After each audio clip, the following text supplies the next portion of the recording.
Mirëmbrëma të nderuar teleshikues, po ju flas nga studio e emisionit Opinion në një intervistë në Tiranë, zotin Wilson, i cili ndodhet në vendin tonë që për vitin 2006, siç dihet, Britania e Madhe është vendi ndër vendet e para që ka vendosur marrëdhënie diplomatike me Shqipërinë mbas njohjes ndërkombëtare të saj në vitin 1913.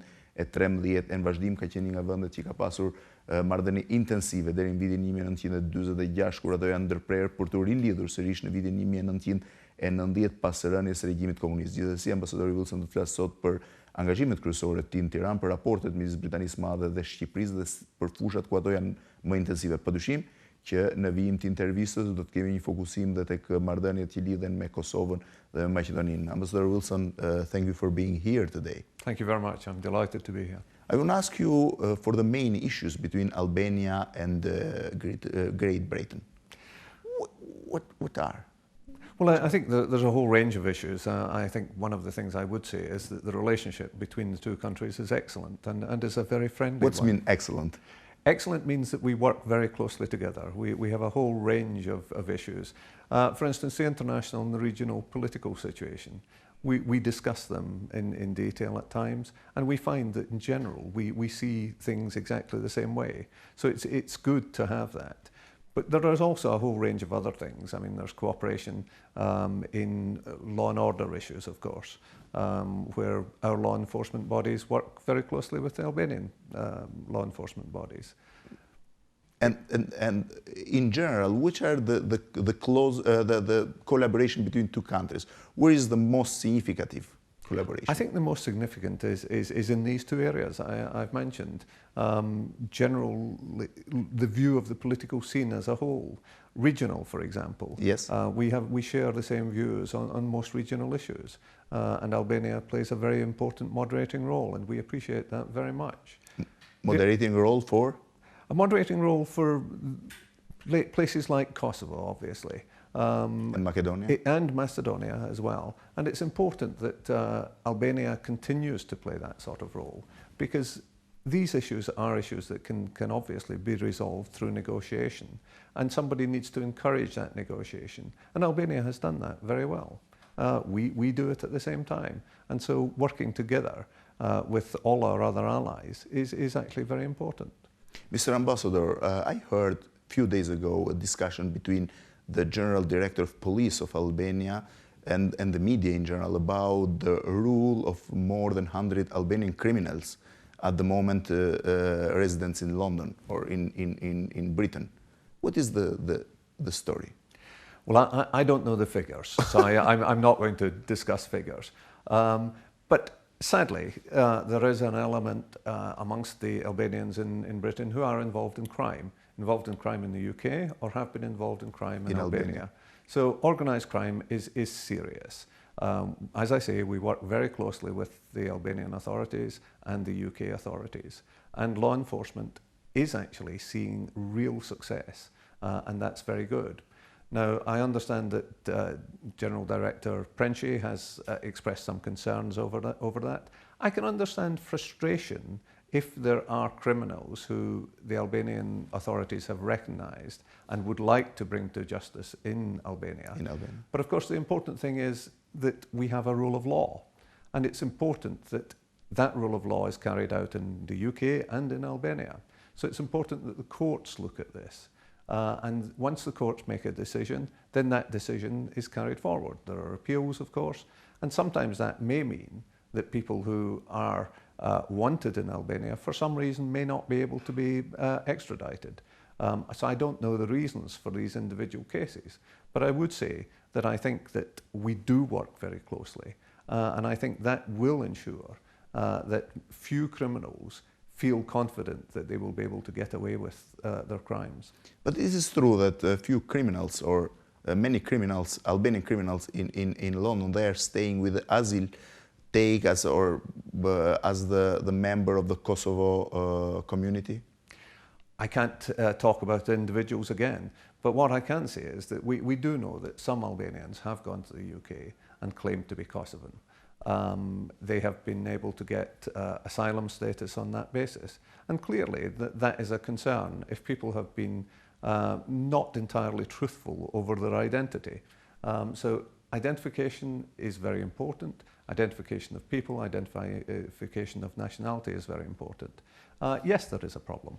And the UK government is aware of that problem and is looking at how to sort that out. What is the situation of the Albanian crime in London? Has been a problem for you? It has been from a long time. Yes, indeed. There are a number of Albanians involved in crime in the UK.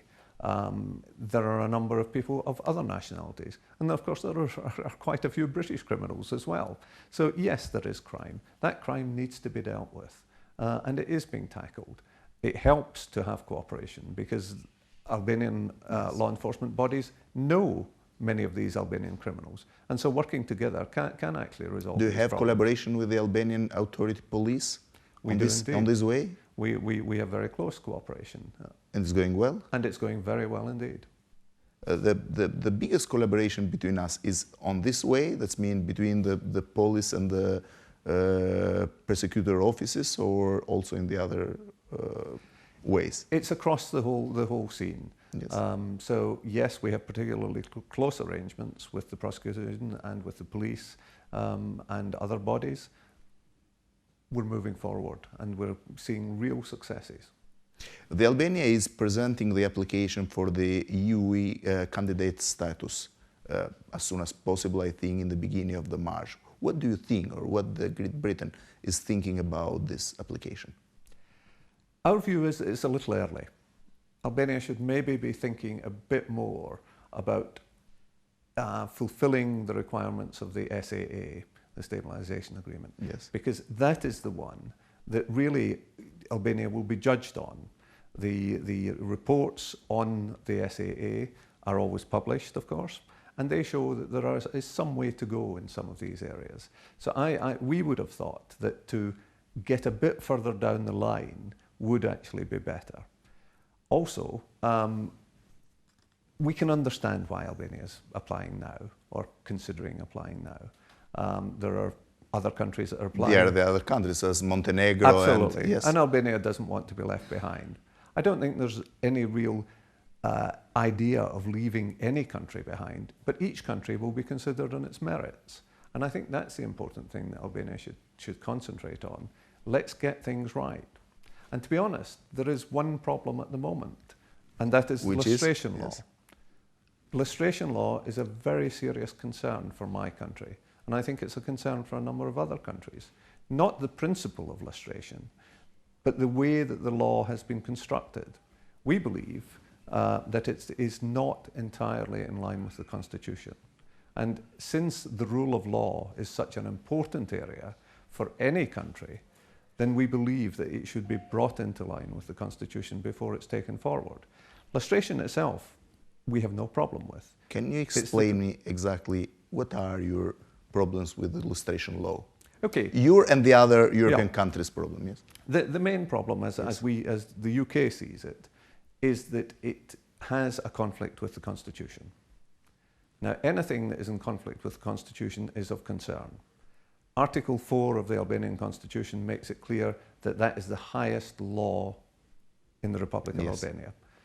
Therefore, there should be no conflict with that. Therefore, laws should not be passed that are in conflict with that. We believe that it is in conflict with it. A number of other people have the same belief. And therefore, we would have liked to have seen a lustration law, if there was to be one, that was fully in line with the Constitution. As I say, so far as the EU is concerned, the rule of law is one of the bases.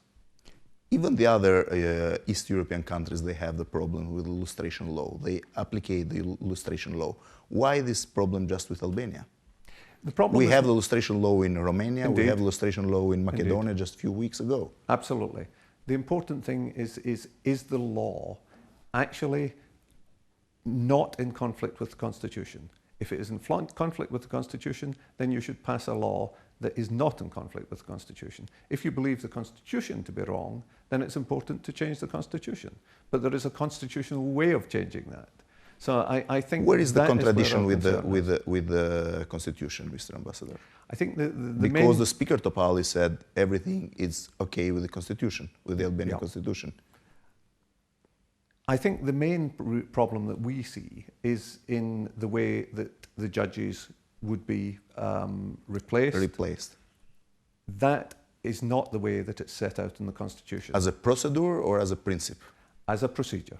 Yes. And the procedure is very clear in the Constitution, and the Constitution makes clear that is the only way to replace judges. So any law that suggests that there is another way, particularly with an authority which is not a constitutional authority, then we have concerns. I want to insist, it's not a problem of the judge names or their places, but just the problem of a procedure? Absolutely.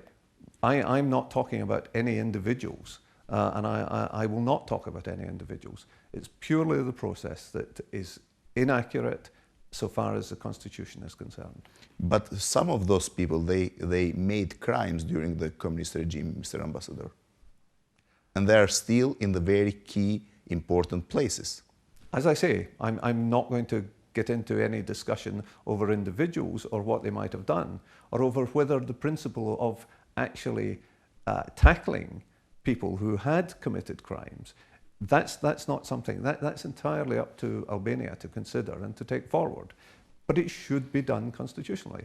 After all, what was the main concern about the communist dictatorship? It was that it ignored human rights. Therefore, for a way of tackling these people by ignoring human rights or constitutional rights is not the way to go. And do you think that the lustration law can create a problem for our application into the EU status? I think it will raise questions. And I think countries will look at this and say, sadly, this looks like a step backwards, because Albania was moving forward very nicely and democratizing very nicely, but this conflict with its own constitution is not the way a country should move. We can have the problems on this way, on the application for the EU status, with Serbia and the other countries. There are two different views on the European Union. A view from the countries who want to put into the European Union the whole Balkan countries, and the other view who want to have the countries separately. What do you think? We can have the problem because of the Serbia? As I say, I think the right way to look at this is through merit. Does a country deserve to be invited to integrate within Europe? And I think that is what people will look at. When are they going to be ready? Is Serbia ready before Albania? Is Albania ready before Serbia? I'm not making that judgment, but somebody will look at how much these countries have achieved. Spain, for example, wants to have together Serbia and Albania. Again, I'm not going to be drawn on that, because I don't think it is a question of packaging necessarily. It's a question of looking at what have these countries achieved. Are they yet ready to get candidate status and then to get integration? And when Albania will be ready, according to your opinion? I'm not making any judgment on time. I think that it will depend how much Albania has achieved and when it has achieved it. And I think that's one thing that people have to concentrate on. Is Albania yet in a state to be able to move forward and say, we want candidate status? And then after that, how long will it take for Albania to be able to say, now we are ready for integration? The UK is a very strong supporter of Albanian integration. We believe very strongly that Albania's future is in the EU. We believe that very strongly that all the Balkan countries should be in the EU. We know the end, but the problem is the time, Mr. Ambassador. Absolutely. How long should take? Well, that's in the hands of Albanians. And how is working Albania on this way? It's moving forward. Is moving forward. It's moving forward, although, as I say, there are the small blips. The lustration law is a blip. How do you see the general political situation in Albania at the moment? I think things have progressed enormously well in Albania over the 17 years since the communist dictatorship. This country is unrecognizable from what it was even 10 years Even ago. for us. Indeed, for everyone. I think that's excellent. But are you yet there? No. There are all sorts of areas that still need to be improved. Electoral reform has come, for example. Judicial reform has started, but could still be improved. And there are others. For instance, yes. Reform of the public administration. Yes. That's a very important reform. What do you think about the electoral reform, electoral law? Well, I think everyone agrees that the previous electoral system had deficiencies, so it had to be changed. I think it was good that there was an agreement that the way forward had to come from consensus. And I think, therefore, vital interests of a nation include the electoral system. I think it was recognised that that was something, if you're moving forward in your vital interests, you need consensus. So I'm delighted that the opposition, or the majority of the opposition, and the government were able to move forward in a consensual way and to reach an arrangement which received a very sizable majority in the parliament. That's good. But some people are thinking in Albania that the change of the constitution in just few hours with the agreement between the Socialist Party and Democratic Party is not the democratic way. Well, I think that the electoral system had been very well discussed in advance, and I think that it would be very difficult to argue that the constitutional changes, so far as the elections were concerned, had been anything other than discussed. What worries me to some extent is that several other constitutional changes were made, and these were not discussed. There was not the sort of level of discussion with stakeholders and with the political parties that one would expect in a constitutional reform. I'm not discussing whether they were good changes or bad changes. It's just the process, and I think that process should have been better. There should have been greater discussion. But were they passed constitutionally? Yes, because the Parliament decided that. I would just like to see these processes improved in the future. What is the way or the things where the opposition and the majority can collaborate now? Well, I think, as I say, the vital interests of the country. And another area in that is judicial reform. And I think there needs to be a greater consensus on what is required in judicial reform. We're not just talking about tinkering with offices. We're talking about real justice. How is the system working? Is it correct? And it is working, in fact? There are deficiencies, and that's why we talk about judicial reform. We need to see a more transparent system. Judges need to be able to give reasons why they're making judgments. There needs to be a better structure whereby the law is applied more evenly. There needs to be an understanding of building up a body of law so that people can refer back to precedents. This is very important. This is what most countries do in the judicial system. And that's what Albania is moving towards, but it's a slightly hesitant moving. How important the next election will be for Albania? Very important. Any election is important. And it is important that this election goes smoothly because yes, Albania is moving down this road towards EU integration. It's moving, we hope, towards membership of NATO, hopefully in April, before the elections. Now, it would be a dreadful thing if Albania joined NATO in April and then had an election. Do you think that the did not Albania go will well. be a full membership of NATO in April? I certainly hope so. As you know, the UK has already ratified yes, membership, and we look forward to that happening. It is important for you or for the other countries, the result of the election? The result of the election, we don't discuss, because we don't take the side of one party or the other. Political parties are political parties. We work with the government of the day, whether the government is on one side or on the other side. Mr. Ambassador, what is the role of Albania in the region? You said in the beginning that it's an important role and you are satisfied with the role of Albania. What is the role of Albania, especially in Kosovo?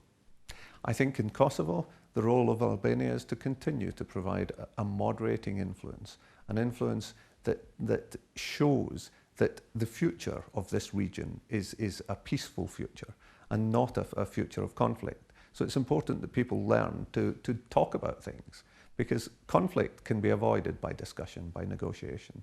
And I think Albania has always played that part in recent years, and I think that can only be beneficial. Do you think the independence of Kosovo is going forward? Oh, I think it is. It's clear. This is a country that is now independent. All right, there are certain limitations, but it is independent. There is no going back from independence. But the government of Kosovo is not controlling the whole territory of Kosovo. You know, the North Kosovo, the Mitrovica and the other area, they're out of the control of the government, of the Thaçi government.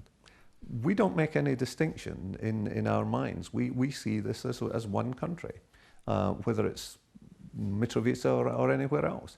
As you know, the EULEX force went across the whole country. That's important. That's the way forward for Kosovo. It should progress as a country. It is a country. It's been recognized by quite a large number of countries. The way forward is now clear. Doesn't exist any scenario or plan for the separation of Kosovo? No. Why should there be any discussion of the separation of Kosovo? I think that would be a dreadful thing for the region, because at the moment, this is a state that has been created. We don't want to see people divided on ethnic grounds. That would not be a good thing. What do you think about the Macedonia, Mr. Ambassador? They have a very strong discussion with Greece for the name at the moment. Yes, indeed, and obviously there is a conflict there. It's a verbal conflict rather than a military conflict, but nevertheless it's concerning. I believe that, like any conflict, it can be resolved by negotiation. But negotiation, it is possible? Yes, of course it is, because any conflict can be resolved. The important thing is for there to be a will, a wish to reach a compromise. And if there is that will, then there is no barrier that will stand in the way.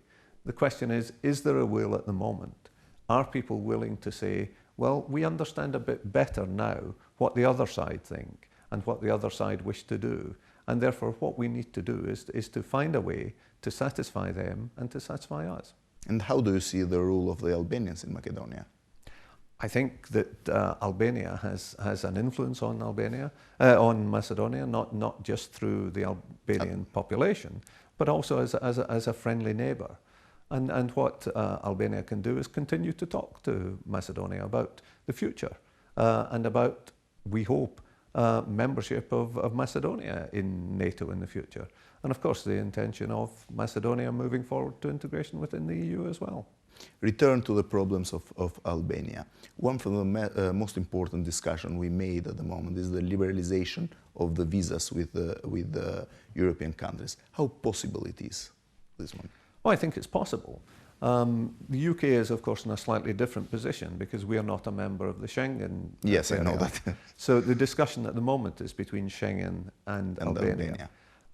There is a roadmap. Albania has to follow that roadmap. And if that can be achieved, then there can be progress. I don't know a timescale. The UK is following this, obviously, and is considering what it may do. Honestly, it is the time to have not the visa for the Balkan countries.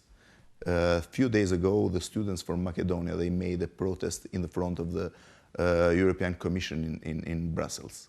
How the people of Macedonia, Albania and Serbia, for example, can stay isolated when all other countries are moving very easily? Well, there's always an argument between opening up and shutting down.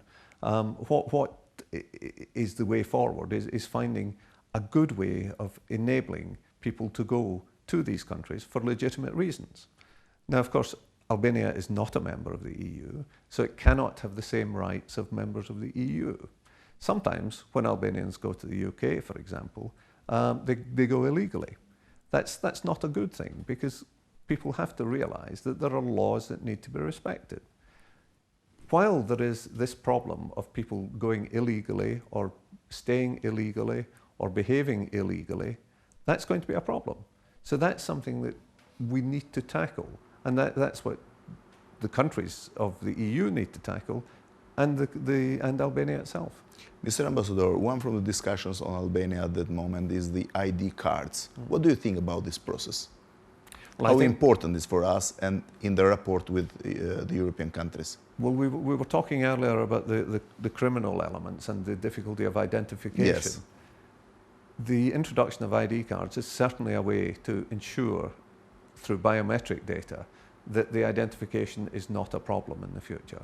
And that therefore means that it's a good step forward.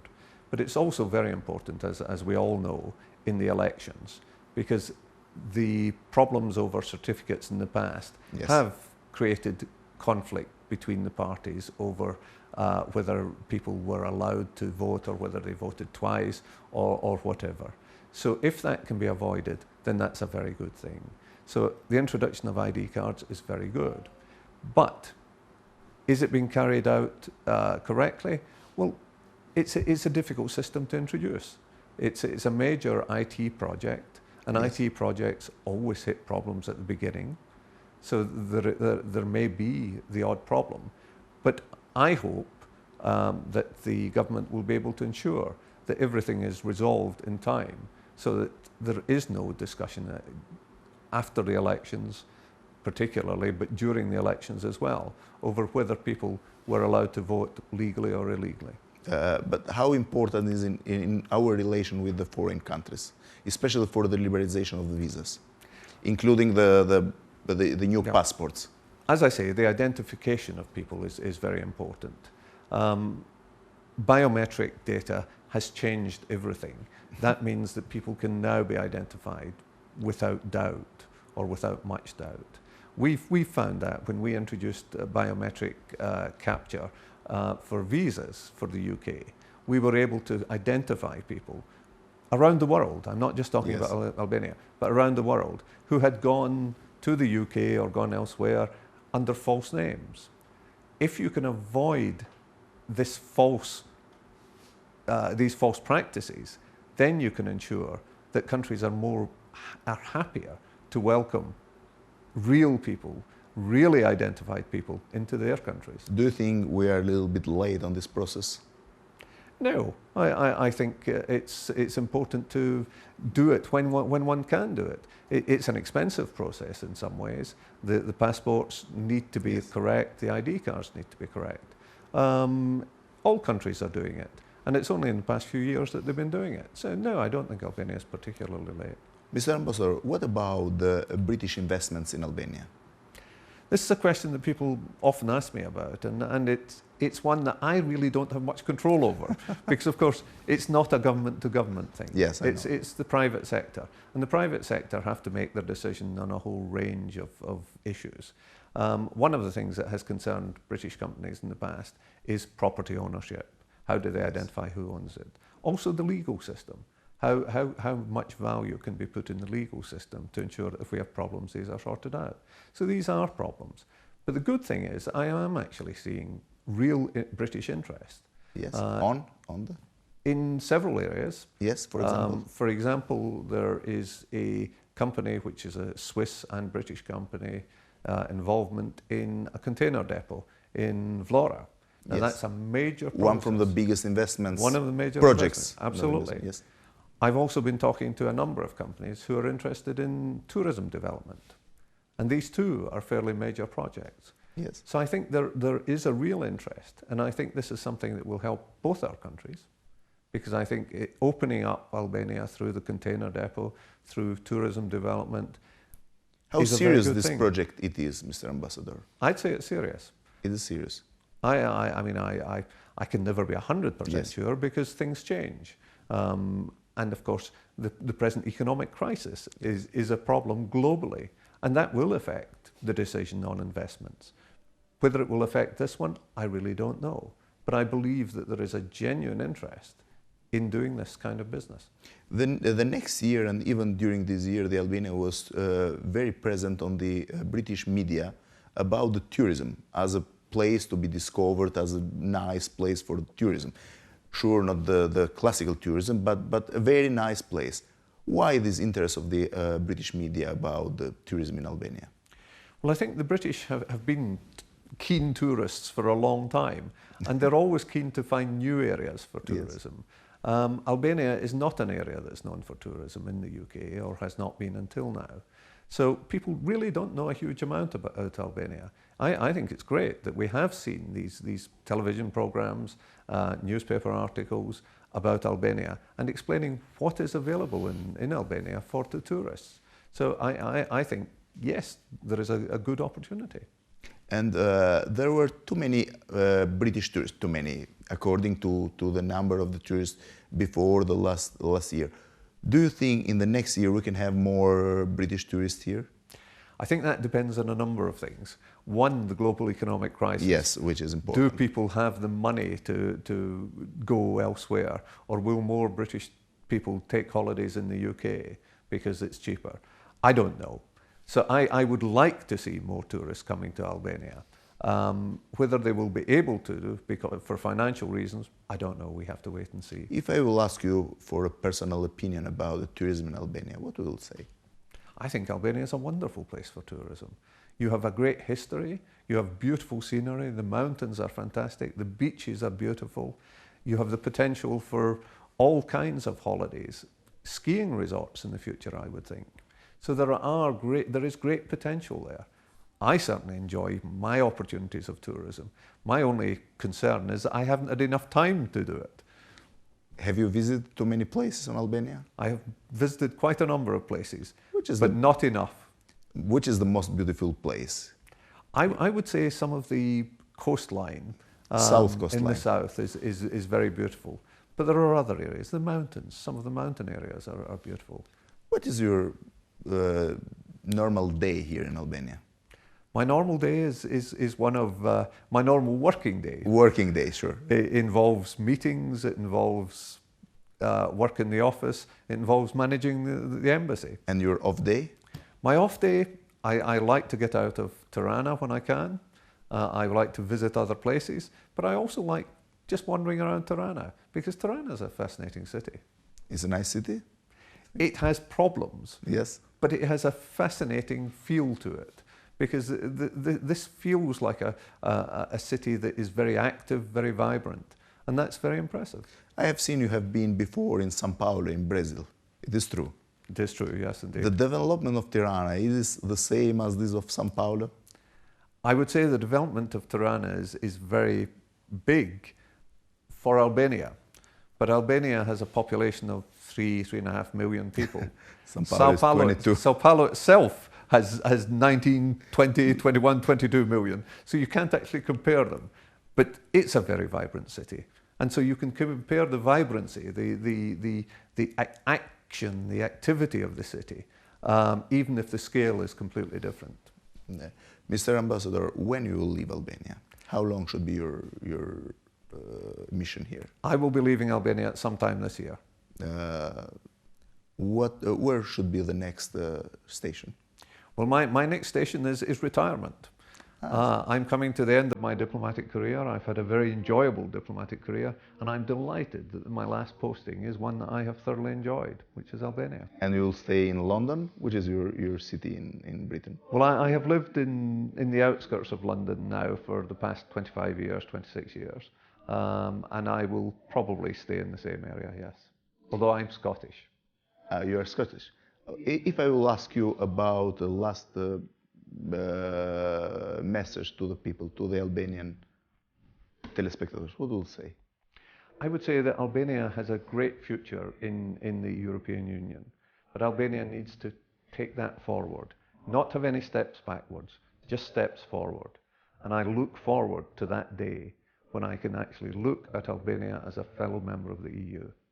Thank you. And the last question, what are your relations with the Albanian political leaders, as Mr. Berisha, Mr. Topi, and Mr. Rama? I have an excellent relationship with all of them. I hope they feel the same. Thank you very much, Mr. Ambassador, for being here tonight. Thank you very much indeed. Nderuar telespektator, keni ndjekur këtë intervistë për 33 minutash me ambasadorin e Britanisë Madhe në Tiranë, zotin Wilson. Do rishemi sërish nesër në mbrëmje në orën 21. Natën e mirë dhe mirupafshim.